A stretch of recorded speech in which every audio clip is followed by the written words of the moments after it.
যেখানে নির্বাচন commission gadget প্রকাশ করে দিয়েছে, এখানে স্পষ্টতই বলা রয়েছে যে ঢাকা দক্ষিণ সিটি কর্পোরেশন থেকে নির্বাচিত মেয়র হিসেবে সেখানে বৈধভাবে আমাকেই ঘোষণা করা হয়েছে। তারপরে আপনারা দেখেছেন যে বর্তমান সরকারের স্থানীয় সরকার উপদেষ্টা সহ আরও কারো কারো প্ররোচনা থাকতে পারে একটি নতুন রাজনৈতিক দলের প্ররোচনায়। সেখানে একেবারেই মানে অবৈধভাবেই একটা রিট করা হয়েছিল, যেটা তার রিট করার এখতিয়ারই থাকে না, পরবর্তী কালক্ষেপণ করার জন্য। পরে সেটা হাইকোর্ট থেকে খারিজ হয়ে যায় এবং সেটা ফাইনালি বাংলাদেশের সর্বোচ্চ আদালত সুপ্রিম কোর্টের আপিল বিভাগের পূর্ণাঙ্গ বেঞ্চে এটা সুরাহা নিষ্পত্তি করে দেওয়া হয়। তারপরেও আমরা দেখলাম যে এই বর্তমান সরকারের পক্ষ থেকে কোনো ধরনের যোগাযোগ নাই, কোনো ধরনের আমার সাথে আলাপ আলোচনার কোনো বিষয় নাই। তারা এই ব্যাপারে সম্পূর্ণ নিশ্চুপ, নিষ্ক্রিয়। তারাও জিনিসটাকে দিনকে দিন আউট অফ হ্যান্ড করে মানে যাওয়ার মতো পরিস্থিতি তারাই তৈরি করেছে।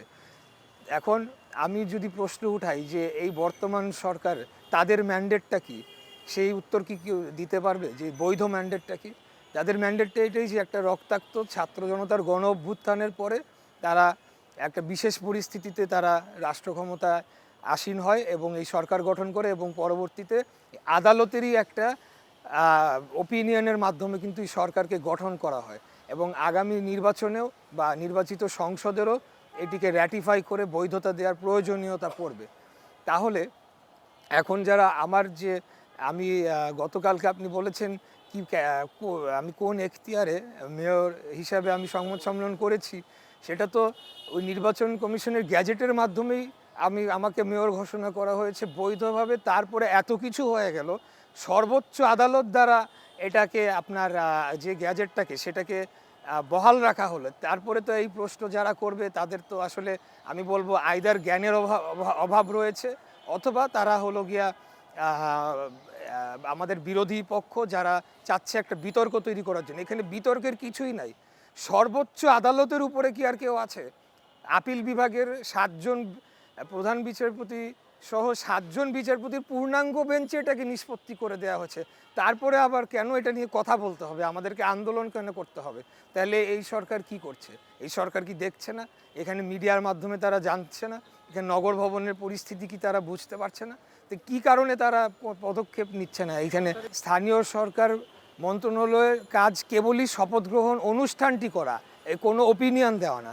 অতএব আমি বলবো যে তারা আমার কর্মকাণ্ডকে প্রশ্ন করার আগে তারা যে সংবিধানকে লঙ্ঘন করেছে, তারা সুপ্রিম কোর্টের আপিল বিভাগের রায়কে তারা অবমাননা করে চলেছে প্রতিনিয়ত, এবং তারাও যে সরকারি আচরণবিধি তারাও সেটাও লঙ্ঘন করেছে স্থানীয় সরকার বিভাগ এবং স্থানীয় সরকার মন্ত্রণালয়ে কিন্তু আপনার সংবিধান লঙ্ঘন এবং আদালতকে অবমাননা এই দুটি অভিযোগ কিন্তু তাদের বিরুদ্ধে উঠেছে।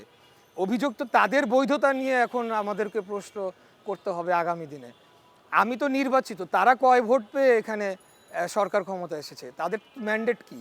আর আমি তো 2,30,000 যে ভোট পেয়েছি, আমি তো আর কারচুপি করি নাই, ওই আমার সুযোগ ছিল না। আমার তো 2,30,000 ভোট আছে, তাদের তো 23টা ভোটও নাই, জীবনে তারা মেম্বার ইলেকশনও করে নাই। তাহলে তো তাদের সেই প্রশ্ন এখন তারা যদি আমাদেরকে সেগুলা বলতে চায়, তাহলে তো আমি বলবো যে তারা আসলে হয় মূর্খ, না হলে পরে তারা আসলে অন্য কোনো তাদের খুঁজে পাচ্ছে না তারা কি বলবে, যার কারণে প্রশ্নগুলো তোলার চেষ্টা করছে। তাহলে তাদের বৈধতা কে দিবে? আমি সেটা প্রশ্ন করতে চাই। তারা আমার বৈধতা নিয়ে প্রশ্ন, ঠিক আছে আমার এটা বৈধতা দেওয়ার দরকার নাই, কিন্তু তাদের যে আগামী সংসদে বৈধতা দিতে হবে সেই বৈধতাটা কে দিবে? আগে তাদেরকে সেটা নিয়ে চিন্তা করা উচিত, তারপরে আমার মনে হয় মেয়রশিপ নিয়ে চিন্তা করা উচিত আর কি।